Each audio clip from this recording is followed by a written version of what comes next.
አምላክ ሰው የሆነበትን ነገር ሁለት ነገር አንስተው ይናገራሉ። ለምን ሰው ሆነ ይልና አንደኛው ለቤዛነት ነው፣ ሁለተኛው ለአርያነት ነው ይላሉ። ነገር ግን በዚህ የለም እነሳለሁ እንዳለ ተነስቷል። ኑ መቃብሩን እዩ አለ። መቃብሩን አሳያቸው። የተወጋ ጎኑን ለመዳሰስ እጁን ወደ ጎኑ ሲያስገባ እጁ ከሳት እንደገባ ጅማት ርር ኩምትር ብላለች ይላል።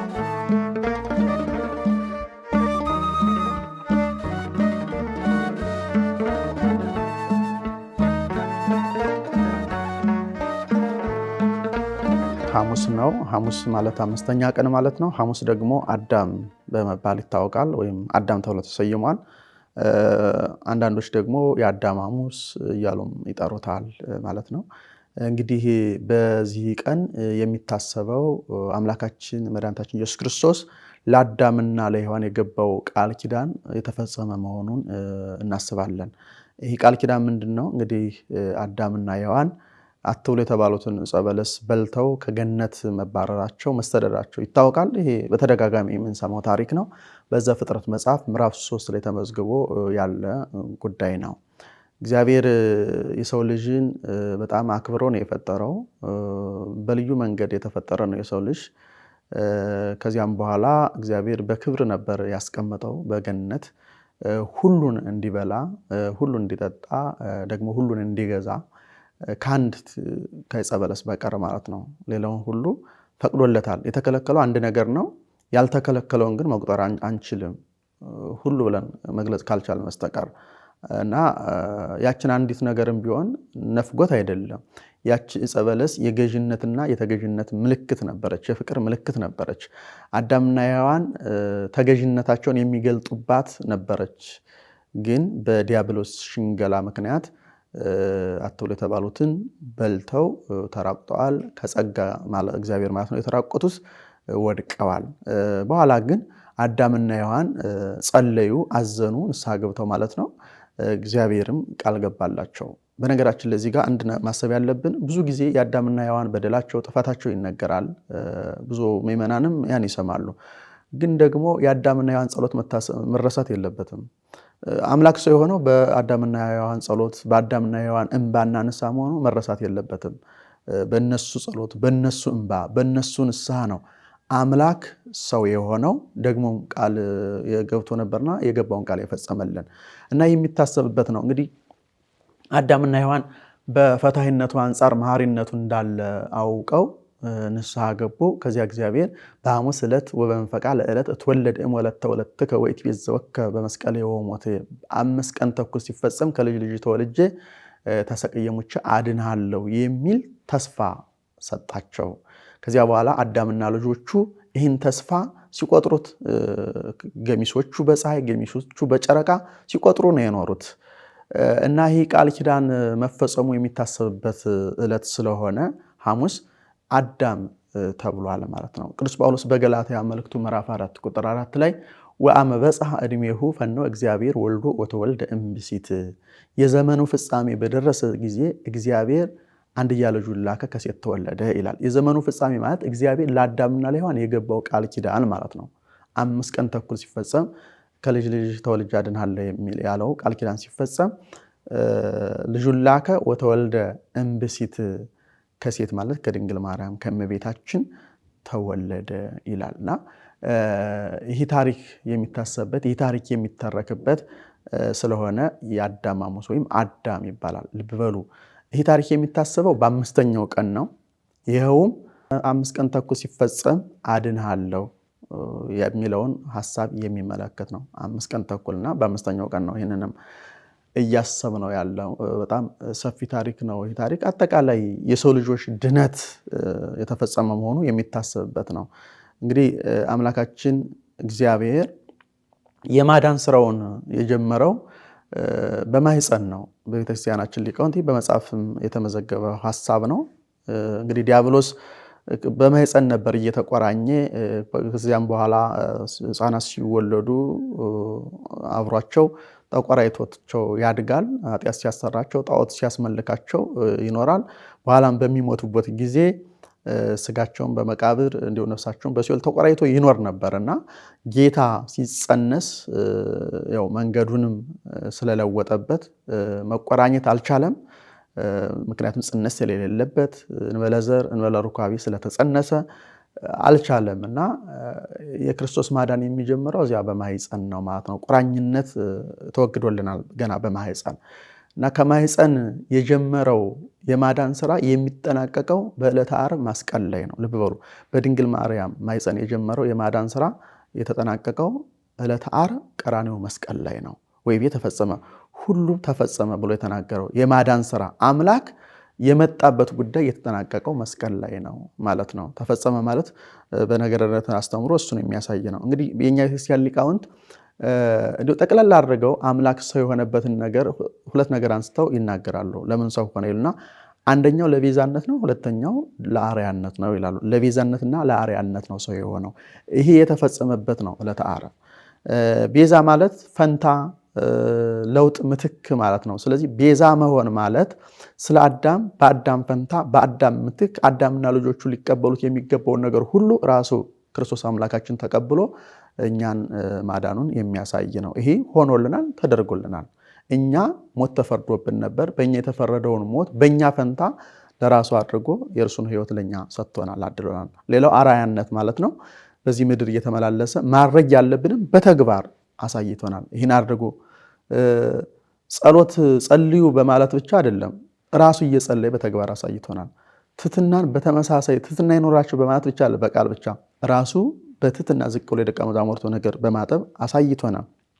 ጾምን በተግባር ጾሙ በማለት ብቻ አይደለም ያለፈው፣ በመጾም እና ይሄ የአርአያነት ስራ ይባላል። እና በዚህ ዕለት በአዳም ሐሙስ ይህ ነገር ይታሰባል። ጠቅላላ የክርስቶስ የማዳን ስራ፣ የአዳምና የሔዋን ከሲኦል ወደ ገነት መውጣት፣ አጠቃላይ የነፍሳት ማለት ነው።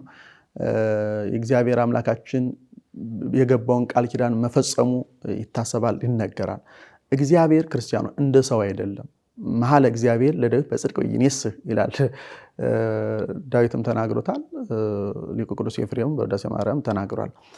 ከተናገረ የማይጸጸት እግዚአብሔር በእውነት ለዳዊት ማለ ይላል። ምንድነው ከተናገረ የማይጸጸት ማለት? ሰው የሆነው እንደሆነ ይጸጸታል። የገባውን ቃልም ሰው ያፈርሳል። ሰው ሸርታታ ነው፣ አይታመንም። እግዚአብሔር ግን እንደዚህ አይደለም። ላያደርግ እግዚአብሔር አይናገርም፣ የተናገረውን ደግሞ እግዚአብሔር ያስቀርም። አድንሃለሁ ብሎ ገባለት ቃል አደረገው። ስለዚህ የሚታሰብበት ዕለት ስለሆነ የአምስተኛው ቀን አዳም ወይም የአዳም ሐሙስ ይባላል ማለት ነው። የሚቀጥለው ዓርብ ነው። ይህች ዕለት ደግሞ በቤተክርስቲያናችን ስያሜ የትንሣኤ ዓርብ ቤተክርስቲያን በመባል ተሰይማለች፣ ወይም ቤተክርስቲያን በሚል ስያሜ ትጠራለች። ምክንያቱ ምንድን ነው? ባጭሩ በቤተክርስቲያን በደመ ክርስቶስ መመስረቷ የሚታሰብበት ዕለት ስለሆነ ነው። ይህም ታሪክ የተፈጸመው በዕለተ ዓርብ ነው። እንግዲህ ዓርብ የሚለውን ቃሉን ትርጉም መመልከት በጣም አስፈላጊ ነው። በነገራችን ላይ ዓርብ ማለት ዓረበ ገባ ተካተተ ከሚል የግዕዝ ቃል የወጣ ሲሆን ዓርብ ማለት መካተቻ ማለት ነው። ያ ማለት የሰው ልጆች ድነት የተካተተባት ዕለት ማለት ነው። ልብ በሉ ክርስቲያኖች፣ ስሙ ከግብሩ ጋር የተስማማ ነው። ዓርብ ቀደም ያለውን ታሪክ ስንመለከት እግዚአብሔር አምላካችን ፍጥረትን ከዕለተ እሑድ ጀምሮ የጨረሰው ያካተተው በዚህች ዕለት ነው። ስለዚህ የቀደመውን ታሪክ ካነሳን የፍጥረትን መካተቻ ቀን ነች። እግዚአብሔር አምላካችን ዕለተ እሑድ ላይ ነው ፍጥረትን መፍጠር የጀመረው፣ ዓርብ ላይ አጠናቋል። የፍጥረት መካተቻ የፍጥረት መደምደሚያ ቀን ነች ይህች ቀን። የኋላ ታሪክን ስንመለከት እንደገና ደግሞ በብሉይ ኪዳን እስራኤላውያን የታዘዙት ትእዛዝ ነበር። መና ሲለቅሙ እግዚአብሔር የሚወርድላቸው መና ሲለቅሙ ዓርብ ቅዳሜ ሰንበት ስለሆነ መልቀም ስለማይቻል የቅዳሜንም ጨምረው ዓርብ እንዲለቅሙ ታዘው ነበር እና የመና መካተቻው ቀን ይባላል። እነዚህ ሁሉ ምሳሌዎች ናቸው ለሐዲስ ኪዳኑ ምስጢር። ወደ አዲስ ኪዳን ስንመጣ ዓርብ መካተቻ ማለት የሁላችን ድነት የተካተተባት ስለሆነች፣ የሁላችን ድነት ስለተፈጸመባት፣ የሁላችን ድነት ስለተካተተባት ዓርብ ማለት መካተቻ የድነታችን መካተቻ ዕለት ነች። በነገራችን ላይ ዕለተ ዓርብ ልዩ ዕለት ነች። ምክንያቱም ልዩ ናት ስንል ከተፈጸመባት ታሪክ አንጻር ነው ልዩ የሚያደርጋት ዕለቷን። አዳምና ሔዋን አትብሉ የተባሉትን ዕፀ በለስ በልተው ከገነት የተባረሩት በዚህች ዕለት ነው። እንደገና ተመልሰው ደግሞ ወደ ገነት የገቡት በዚህች ዕለት ነው እና ልዩ ዕለት ነች። ስለዚህ በዚህች ዕለት በቤተክርስቲያን ተሰይማለች ወይም ቤተክርስቲያን ተብላ ትጠራለች። ምክንያቱ ቅድም ያነሳነው ነው። ቤተክርስቲያን የተመሰረተችው በዕለተ ዓርብ መስቀሉ ላይ ስለሆነ በቤተክርስቲያናችን ዛሬ የምንፈጽማቸው ምስጢራት ሁሉ የተከናወኑት በዚያ በመስቀሉ ነው። ስጋውና ደግሞ ተፈትቷል። እንደገና ምስጢረ ጥምቀት ማየገባው እዚያ ላይ ተገልጧል። ማየገባው ምክንያቱም ሐራዊው ከበረሃ ውሎ ሲመጣ ሌንጊኖስ ይባላል። ጎኑን በጦር ሲወጋው ሊቃውንቱ ምን ይላሉ? እንደ ለፊደል ሆኖ ወርዷል። እንደ ለፊደል የለም ፊደል ቅርጽ ታውቃታላችሁ እና እንደ ለፊደል ሆኖ ወርዷል። ከላይ አንድ ሆኖ ከታች ሁለት መንታ ሆኖ ደምና ውሃ ወርዷል ይላሉ። ደሙ ለምንጠጣው ነው። ውሃው ደግሞ የምንጠመቅበት ማየገቦ ነውና እነዚህ ምስጢር ሁሉ የተከናወኑበት የተገለጡበት ነው። በመስቀሉ ስር ደግሞ እመቤታችን እንደዚሁም ቅዱስ ዮሐንስ ቅዱሳንና ቅዱሳትን ወክለው ተገኝተዋል። ቅዱሳን መላእክት ተገኝተዋል። ሌሎች ተአምራት ልዩ ልዩ ተአምራት ተደርገዋል። በተለይ ክርስቶስ አምላካችን መስቀል ላይ በቆየባቸው 3 ሰዓታት ትንፋሹን ሰብስቦ የማይቀሩ ወሳኝ የሆኑ በቤተክርስቲያናችን ቋንቋ 7ቱ አጽርሃ መስቀል ወይም ቃላተ መስቀል የሚባሉትን ተናግሯል። አንዱ እና የመጨረሻው 7ኛው ተፈጸመ የሚለው ነው እና ይህን ሁሉ ያከናወነበት ነው።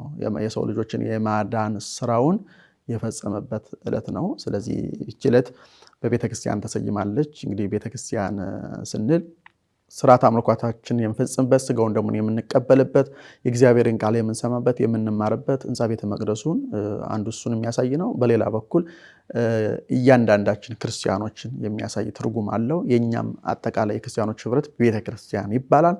አጠቃላይ ምእመን የተገኘችው በዕለተ ዓርብ ከጌታ ጎን ስለሆነ የተወለደችው ማለት ነው።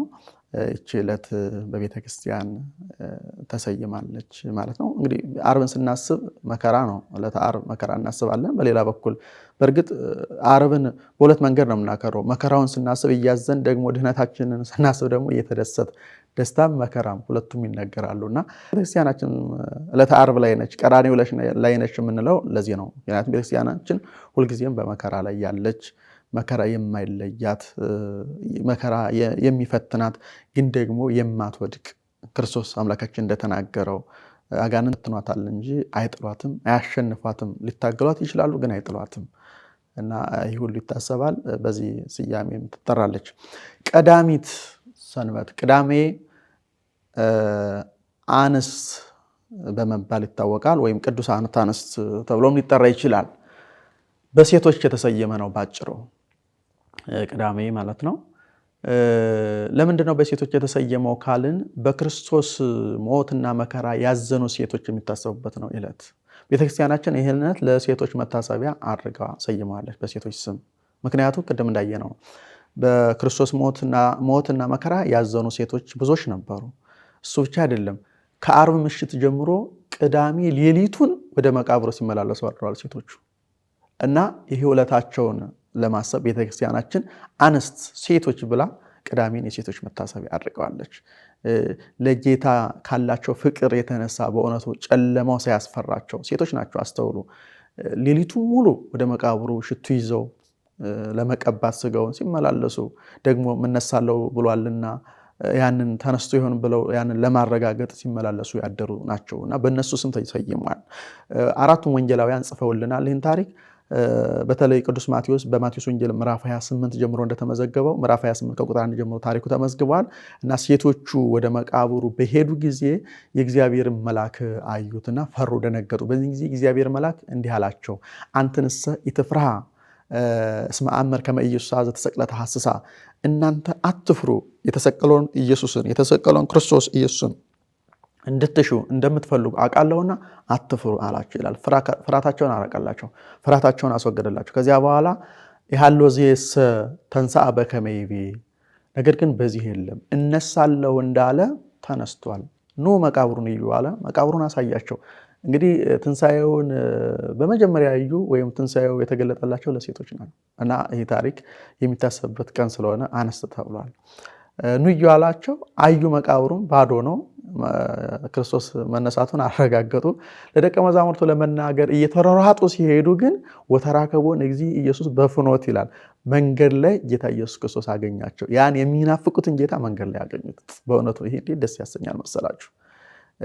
ባዶ መቃብር አይተው ለደቀ መዛሙርቱ ሊናገሩ ሲሉ ግን መንገድ ላይ ጌታ ተገናኛቸው ይላል። አሃዛ እገሪው ወሰገድ አለቱ፣ እግሮቹን ይዘው ሰገዱለት፣ ደስ አላቸው። ከዚያ በኋላ ሂዱና ትንሣኤን ስበኩ፣ ትንሣኤን አውሩ፣ ንገሩ አላቸው። ሂደው ለደቀ መዛሙርቱ ተናገሩ እና በትንሣኤ ቀዳሚዎች ሴቶች ናቸው። ሴቶች ናቸው ትንሣኤውን ቀድሞ ያዩ፣ ሴቶች ናቸው ትንሣኤውን ቀድመው የሰበኩትና ቤተክርስቲያናችን ይህንን ዕለት በሴቶቹ ሰይማ አንስት ብላ ታከብረዋለች ማለት ነው። ጉዳዩ ከዚህ ጋር የተያዘ ነው ማለት ነው።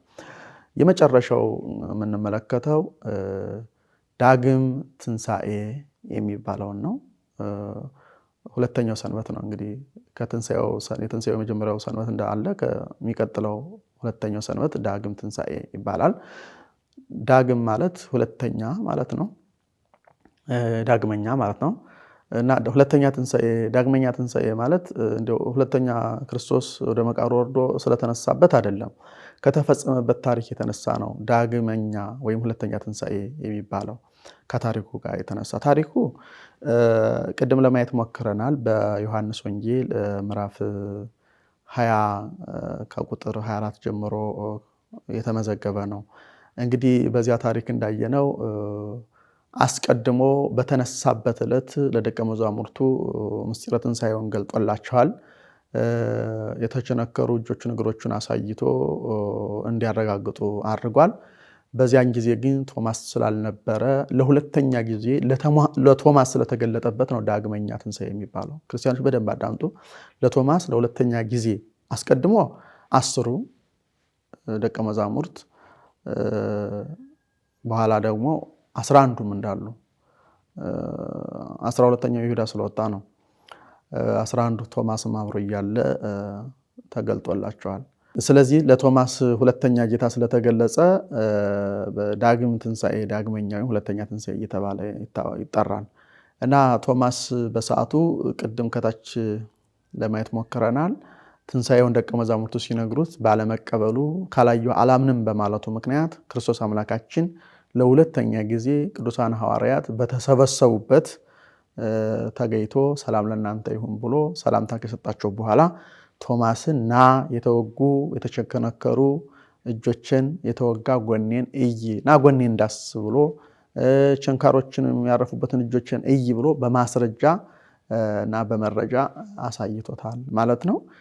ቶማስም አይቶ አምኗል። እግዚእ አምላኬ ብሎ መስክሯል፣ ምስክርነቱን ሰጥቷል።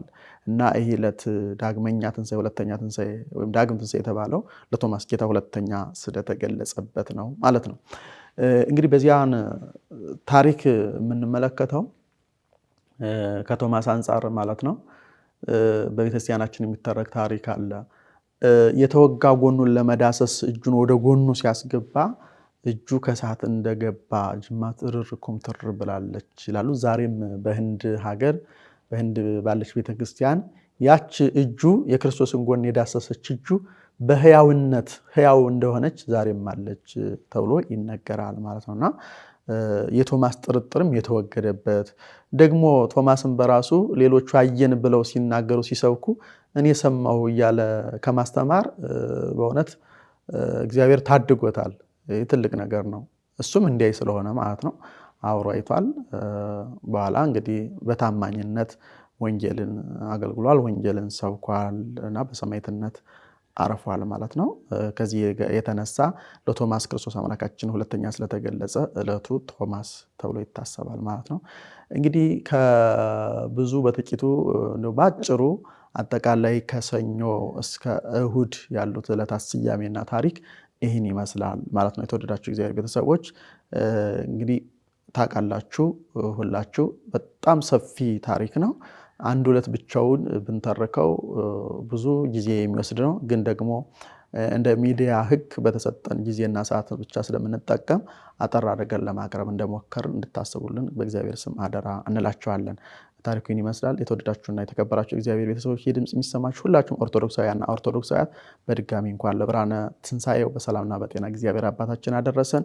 ዘደብረ ሰላም አዳማ ሚዲያችንን ላይክ፣ ሼር፣ ሰብስክራይብ በማድረግ እንድትከታተሉ በድጋሚ እግዚአብሔር ስም እናሳስባችኋለን።